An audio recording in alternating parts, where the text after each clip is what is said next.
Hello friends, welcome back. नमस्कार दोस्तों, MK teaching study परिवार में स्वागत है आप सभी का। आज के इस वीडियो में हिंदी में समाज से संबंधित महत्वपूर्ण फैक्ट को देखा जाएगा, जो कि आपका सिलेबस आधारित टॉपिक वाइज प्रैक्टिस सेट, विगत वर्षों की परीक्षा पैटर्न पर आधारित एवं महत्वपूर्ण प्रश्नों का व्याख्यात्मक हल होंगे, जो कि आपके टेट के एग्जाम में बार बार पूछा गया है तथा यह समाज का संपूर्ण निचोड़ होगा। इस वीडियो में primary UP TET, junior UP TET, super TET में पूछे गए सभी प्रश्न समाहित किया गया है तथा यहाँ पर विश्लेषण आधारित महत्वपूर्ण प्रश्न भी रखा गया है। यहाँ पर आपका जो समास है, समास को संक्षिप्त भी कहा जाता है, या यूँ कहें अगर एग्जाम में आपसे पूछ लिया जाए समास का शाब्दिक अर्थ क्या हुआ, तो इसका रिस्पांस हो जाएगा आपका संक्षिप्त होता है।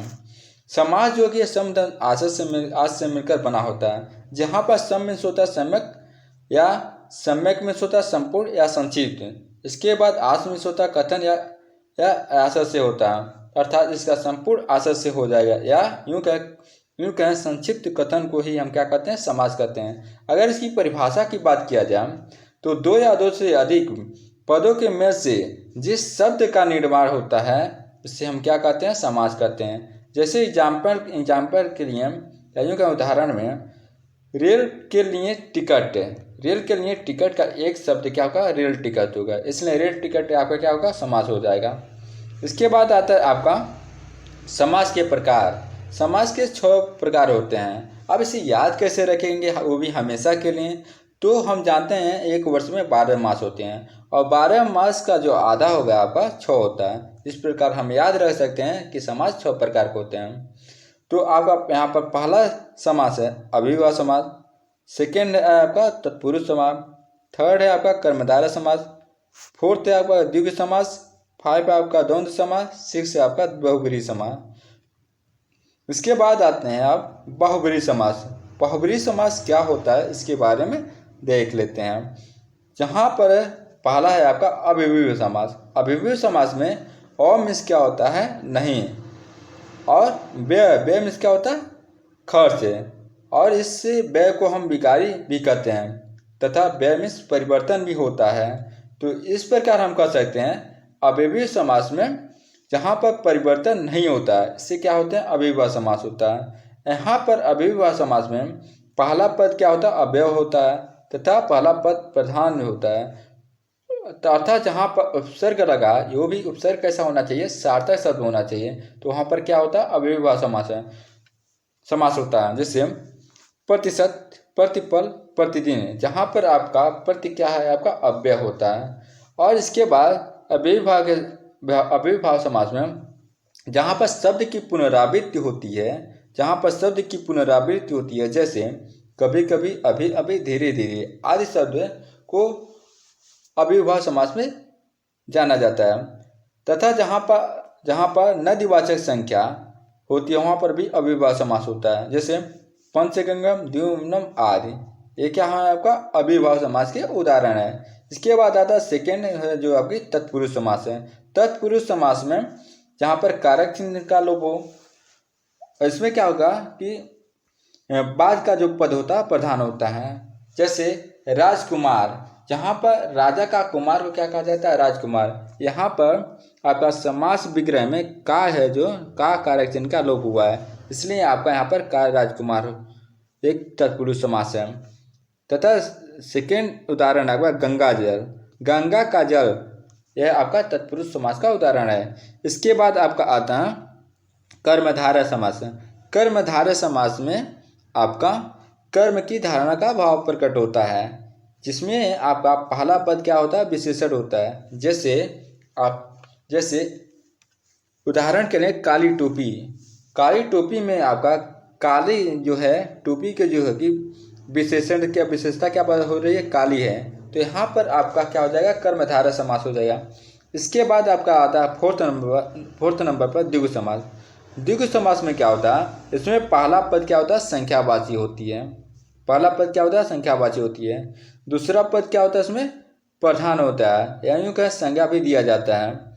और इसके बाद जहाँ पर समूह या समाहार का बोध हो तो वहाँ पर आपका द्विगु समास होता है।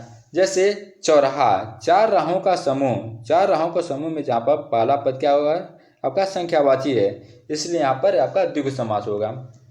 इसके बाद 5वां नंबर है आपका द्वंद्व समास। द्वंद्व समास में क्या होता है, द्वंद्व समास में दोनों पद क्या होता है प्रधान होते हैं और इसकी पहचान के लिए और अथवा या एवं योजक चिन्ह दोनों पदों के बीच में जहाँ पर होती है उसे द्वंद्व समास कहते हैं हम। जैसे माता और पिता, जहाँ पर माता और पिता दोनों पदों के बीच में आपका योजक चिन्ह लगा है। और इसी प्रकार नर नारी शिव पार्वती, ये क्या है आपका द्वंद्व समास के उदाहरण है। इसके बाद आपका आता है बहुब्रीहि समास। बहुब्रीहि समास में क्या होता है, ये क्या होता है मूल पद छोड़कर किसी अन्य पद की जहाँ पर प्रधानता होती है उसे हम क्या कहते हैं बहुब्रीहि समास कहते हैं। बहुब्रीहि समास को अप्रधान भी कहते हैं। तथा जैसे लंबोदर, जहाँ पर आपका समास विग्रह है लंबा है उधर जिसका, अर्थात यह गणेश जी की बात कर रहा है जो कि आपका मूल पद छोड़कर अन्य पद की प्रधानता को प्रकट कर रहा है, इसलिए यहाँ पर लंबोदर आपका क्या हो जाएगा बहुब्रीहि समास हो जाएगा। अब देखते हैं प्रैक्टिस सेट, जो कि प्रश्नोत्तरी के माध्यम से आपके स्क्रीन पर आपका पहला क्वेश्चन दिया गया है। जब प्रथम पद संख्यावाची और द्वितीय शब्द संज्ञा हो तो कौन सा समास होता है। अभी हम लोगों ने जस्ट ऊपर देखे हैं, तो यह आपका सुपर टेस्ट 2019 में पूछा गया क्वेश्चन है। ऑप्शन ए दिया गया आपका द्विगु समास, ऑप्शन बी दिया गया है आपका कर्णधारय समास जो कि कर्मधारय समास है, ऑप्शन सी दिया गया आपका तत्पुरुष समास, ऑप्शन डी दिया गया आपका बहुब्रीहि समास। तो यहाँ पर आपका राइट आंसर हो जाएगा ऑप्शन ए, आपका क्या हो जाएगा राइट आंसर हो जाएगा। इसके बाद आपका नेक्स्ट क्वेश्चन है, क्वेश्चन नंबर 2 जो है दिया गया आपका स्क्रीन पर, चौराहा में कौन सा समास होता है। चौराहा में कौन सा समास होता है, यह आपका सुपर टेस्ट 2018 में पूछा गया क्वेश्चन है, जूनियर रिपीटेड 2018 में पूछा गया क्वेश्चन है, तथा यह 2017 में भी जूनियर रिपीटेड में पूछा गया है। इसके बाद प्राइमरी रिपीटेड 2017 में पूछा गया, बीएड 2000 में यह पूछा गया प्रश्न है, इसलिए यह चौराहा बहुत ही इंपॉर्टेंट क्वेश्चन है। यहाँ पर ऑप्शन ए दिया गया है आपका द्विगु समास, ऑप्शन बी दिया गया आपका तत्पुरुष समास, ऑप्शन सी दिया गया आपका अव्ययीभाव समास, ऑप्शन डी दिया गया आपका बहुब्रीहि समास। तो यहाँ पर जो चौराहा शब्द है, चौराहा शब्द का अगर हम समास विग्रह करें तो हो जाएगा चार राहों का समूह, अर्थात यहाँ पर पहला पद जो है कि संख्यावाची है, इसलिए यहाँ पर हो जाएगा राइट आंसर ए, जो कि आपका द्विगु समास है। इसके बाद आपका आता है क्वेश्चन नंबर 3। क्वेश्चन नंबर 3 दिया गया, प्रधानमंत्री में कौन सा समास है। प्रधानमंत्री में कौन सा समास है, आपका सुपर टेस्ट 2018 में पूछा गया क्वेश्चन है। ऑप्शन ए दिया गया आपका बहुब्रीहि समास, ऑप्शन बी दिया गया आपका द्विगु समास, ऑप्शन सी दिया गया आपका तत्पुरुष समास, ऑप्शन डी दिया गया आपका अव्ययीभाव समास। तो प्रधानमंत्री का अगर समास विग्रह किया जाए तो हो जाएगा, मंत्रियों में जो प्रधान है उसे हम प्रधानमंत्री कहते हैं। तो प्रधानमंत्री किसी अन्य व्यक्ति को संबोधित कर रहा है, मंत्रियों में जो प्रधान होगा अर्थात किसी अन्य व्यक्ति का बोध हो रहा है या यूं कह कर रहा है, तो यहाँ पर आपका क्या हो जाएगा बहुब्रीहि समास हो जाएगा। तो राइट आंसर हो जाएगा ऑप्शन नंबर ए, जो कि आपका बहुब्रीहि समास है। इसके बाद आता है क्वेश्चन नंबर 4। क्वेश्चन नंबर 4 जो में पूछा गया है, किस शब्द में तत्पुरुष समास है। क्वेश्चन है आपका किस शब्द में तत्पुरुष समास है, यह यूपी टेस्ट 2020 में पूछा गया क्वेश्चन है। ऑप्शन ए दिया गया आपका दौड़ या धूप, ऑप्शन बी दिया गया आपका त्रिभुवन, ऑप्शन सी दिया गया आपका पीताम्बर, तथा ऑप्शन डी दिया गया आपका मधुमक्खी। तथा यहाँ पर अगर समास विग्रह करें दौड़ धूप का तो दौड़ या धूप होगा। दौड़ या धूप जहाँ पर या जहाँ पर आए वहाँ पर आपका क्या होता है द्वंद्व समास होता है। इसके बाद बी त्रिभुवन, त्रिभुवन का अगर समास विग्रह देखा जाए तो तीन भुवनों का समूह, यहाँ आपका पहला पद संख्यावाची है, इसलिए आपका यह क्या हो जाएगा आपका द्विगु समास हो जाएगा। इसके बाद पीताम्बर, पीताम्बर का अगर समास विग्रह किया जाए तो पीला है अंबर, अर्थात श्री कृष्ण की बातें हो रही हैं, तो यह आपका बहुब्रीहि समास हो गया। उसके बाद ऑप्शन नंबर जो डी दिया गया है मधुमक्खी, मधु की मक्खी, अर्थात यहाँ कार्य चिन्ह का लोप हो रहा है, इसलिए यह आपका राइट आंसर हो जाएगा। Option number D is the right answer हो जाएगा, जो कि आपका मधुमक्खी है। इसके बाद आता है इसकी व्याख्या, तो ऑप्शन नंबर डी मधुमक्खी राइट आंसर है। तथा अभी हमने जो व्याख्या किया है वही सेम टू सेम है। इसके बाद क्वेश्चन नंबर 5 है। क्वेश्चन नंबर 5 में दिया गया है किस समास में कोई पद प्रधान नहीं होती है, या यूँ कहें इसे हम अप्रधान शब्द लिख सकते हैं। और जो अप्रधान होता है उसे हम क्या कहते हैं, बहुब्रीहि समास को होता है। क्या होता है आपका, बहुब्रीहि समास होता है।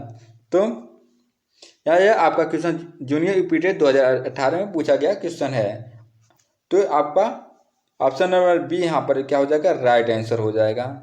इसके बाद नंबर 6 दिया गया आपका पंकज में कौन सा समास है। ये आपका जूनियर यूपीटेट 2017 में पूछा गया क्वेश्चन है। ऑप्शन ए दिया गया आपका द्वंद्व समास, ऑप्शन बी दिया गया आपका द्विगु समास, ऑप्शन सी दिया गया आपका कर्मधारय समास तथा ऑप्शन डी दिया गया आपका बहुब्रीहि समास। तो पंकज का अगर समास विग्रह किया जाए तो पंक में जो पैदा होता है अर्थात कमल, अर्थात यहाँ पर जो पंकज हो गया आपका क्या राइट आंसर हो जाएगा डी, जो कि आपका बहुब्रीहि समास है। इसके बाद चौमासा में समास है। यह यूपीटेट 2016 जूनियर में पूछा गया प्रश्न है। ऑप्शन ए दिया गया आपका द्विगु समास, ऑप्शन बी दिया गया आपका द्वंद्व समास, ऑप्शन सी दिया गया आपका कर्मधारय समास, ऑप्शन डी दिया गया आपका तत्पुरुष समास। तो ये जो चौमासा शब्द है, यहाँ पर जो चौमासा शब्द में पहला पद क्या है, संख्यावाची है। तो यहाँ पर जब पहला पद संख्यावाची है तो इसलिए इसका राइट आंसर हो जाएगा option number A is the right answer हो जाएगा। इसके बाद यथाशक्ति में कौन सा समास है। क्वेश्चन है आपका ये, यथाशक्ति में कौन सा समास है। यहाँ पर यथाशक्ति में जो शब्द है यथा, जो कि यथा में यथाशक्ति में यथा जो कि अव्यय है, इसलिए यहाँ पर क्या हो जाएगा option number D is the right answer हो जाएगा। इसके बाद क्वेश्चन नंबर जो 9 है, अजातशत्रु में कौन सा समास है। यह आपका यूपीटेट 2016 जूनियर में पूछा गया प्रश्न है। ऑप्शन ए दिया गया आपका तत्पुरुष समास, ऑप्शन बी दिया गया आपका द्वंद्व समास, ऑप्शन सी दिया गया आपका कर्मधारय समास, ऑप्शन डी दिया गया आपका बहुब्रीहि समास। तो यहाँ पर जो शब्द है अजातशत्रु, अजातशत्रु में आपका जिसका कोई शत्रु न है, यह आपका समास विग्रह हो गया। तथा यहाँ पर कोई व्यक्ति क्या बात हो रहा है, तो यहाँ पर जिस समास में मूल पद को छोड़कर अन्य पद की प्रधानता होता है वहाँ पर क्या होता है आपका बहुब्रीहि समास हो जाएगा। इसलिए यहाँ पर राइट आंसर हो जाएगा option number D the right answer. इसके बाद आता है क्वेश्चन नंबर 10। क्वेश्चन नंबर 10 में आपका दिया गया है उपकुल में कौन सा समास है। यह यूपीटेट 2014 में पूछा गया क्वेश्चन है। ऑप्शन ए दिया गया आपका द्वंद्व समास, ऑप्शन बी दिया गया आपका द्विगु समास, ऑप्शन सी दिया गया आपका अव्ययभाव समास, ऑप्शन डी दिया गया आपका तत्पुरुष समास। तो यहाँ पर जो उपकुल शब्द है, उपकुल में उप जो कि एक अव्यय है या यूँ का उपसर्ग है, और जहाँ पर उपसर्ग जो होता है आपका अव्ययभाव समास होता है। तो ऑप्शन नंबर सी जो कि अव्ययभाव समास है, राइट आंसर हो जाएगा ऑप्शन नंबर सी। इसके बाद आपका होता है क्वेश्चन नंबर 11। क्वेश्चन नंबर 11 में दिया गया है आप बीती में कौन सा समास है। यह रिपीटेड 2020 में प्राइमरी में पूछा गया प्रश्न है। ऑप्शन ए दिया गया आपका द्वंद्व समास, ऑप्शन बी दिया गया आपका द्विगु समास, ऑप्शन सी दिया गया आपका तत्पुरुष समास, ऑप्शन डी दिया गया आपका कर्मधारय समास। तो यहाँ पर अगर आप बीती में इसका समास विग्रह किया जाए तो हो जाएगा आपका आप पर बीती। यहाँ पर दोनों पदों के मध्य पर का लोप होने के कारण यह क्या हो गया आपका अधिकरण तत्पुरुष समास हो गया। तो यहाँ पर यह क्या हो गया ऑप्शन नंबर सी जो कि तत्पुरुष समास, इसका राइट आंसर हो जाएगा। इसके बाद आता है आपका क्वेश्चन नंबर 12। क्वेश्चन नंबर 12 है आपका मृत्युंजय पद में कौन सा समास है। यह यूपीटेट 2018 प्राइमरी में पूछा गया प्रश्न है। यहाँ पर अगर मृत्युंजय की समास विग्रह की बात किया जाए तो मृत्यु पर विजय प्राप्त करने वाला अर्थात शिव की बात हो रही है। तो यहाँ पर इसमें राइट आंसर हो जाएगा आपका ए जो कि आपका बहुब्रीहि समास है। इसके बाद आता है आपको इसके बाद क्वेश्चन नंबर 13। क्वेश्चन नंबर 13 जो दिया गया है गौशाला में कौन सा समास है, पूछा गया है गौशाला में कौन सा समास है। यह रिपीटेड 2018 प्राइमरी में पूछा गया क्वेश्चन है। ऑप्शन ए दिया गया आपका बहुब्रीहि समास, ऑप्शन सी बी दिया गया आपका तत्पुरुष समास, ऑप्शन सी दिया गया आपका द्वंद्व समास, ऑप्शन डी दिया गया आपका द्विगु समास। तो यहाँ पर जो शब्द गौशाला है, गौशाला का समास विग्रह करने पर गाय के लिए स्थान होता है, अर्थात यहाँ पर आपका संप्रदान तत्पुरुष समास होगा, जो कि आपका राइट आंसर हो जाएगा ऑप्शन नंबर बी, जो कि तत्पुरुष समास है। इसके बाद होता है आपका क्वेश्चन नंबर 14। क्वेश्चन नंबर 14 में क्वेश्चन है, देशभक्ति में कौन सा समास है? देशभक्ति में कौन सा समास है? तो यह आपका यूपी टेट 2018 प्राइमरी में पूछा गया क्वेश्चन है। यहाँ पर ऑप्शन ए दिया गया आपका तत्पुरुष समास, ऑप्शन बी दिया गया आपका द्वंद्व समास, ऑप्शन सी दिया गया आपका कर्मधारय समास, ऑप्शन डी दिया गया आपका द्विगु समास। तो यहाँ पर जो शब्द देशभक्ति है, देशभक्ति का अगर हम समास विग्रह करें तो यहाँ पर हो जाएगा देश की भक्ति, अर्थात यहाँ पर संबंध तत्पुरुष समास का प्रयोग होता है, इसलिए यहाँ पर राइट आंसर हो जाएगा option number A is the right answer हो जाएगा आपका। इसके बाद आपका होता है क्वेश्चन नंबर 15। क्वेश्चन नंबर जो आपका 15 है, चराचरम जगत में कौन सा समास है? यह यूपी टेट 2016 में पूछा गया, प्राइमरी में पूछा गया प्रश्न है। ऑप्शन ए दिया गया आपका तत्पुरुष समास, ऑप्शन बी दिया गया आपका द्वंद्व समास, ऑप्शन सी दिया गया आपका बहुब्रीहि समास, ऑप्शन डी दिया गया आपका कर्मधारय समास। तो यहाँ पर आपका चराचर यह दिया गया है आपका, यहाँ पर पहला पद क्या है आपका चर है तथा दूसरा पद क्या अचर है। यहाँ पर दोनों पद की प्रधानता है, इसलिए यहाँ पर राइट आंसर हो जाएगा द्वंद्व समास। यहाँ पर राइट आंसर जो option number B is the right answer हो जाएगा। इसके बाद क्वेश्चन है आपका, समास का शाब्दिक अर्थ होता है? यह मैंने पहले ही बताया है, समास का शाब्दिक अर्थ होता है। ऑप्शन ए दिया गया आपका संक्षेप, ऑप्शन बी दिया गया आपका विच्छेद, ऑप्शन सी दिया गया आपका विग्रह तथा ऑप्शन डी दिया गया आपका विस्तार। तो यहाँ पर आपका राइट आंसर हो जाएगा ए, जो कि संक्षेप में। समास का शाब्दिक अर्थ क्या होता है? संक्षेप होता है। दोस्तों, अगर आप इस वीडियो से संबंधित कोई सुझाव देना चाहते हैं तो कमेंट बॉक्स में सुझाव जरूर लिखें। तो आज के वीडियो में बस इतना ही। Thank you and take care. Jai Hind, जय भारत, वंदे मातरम।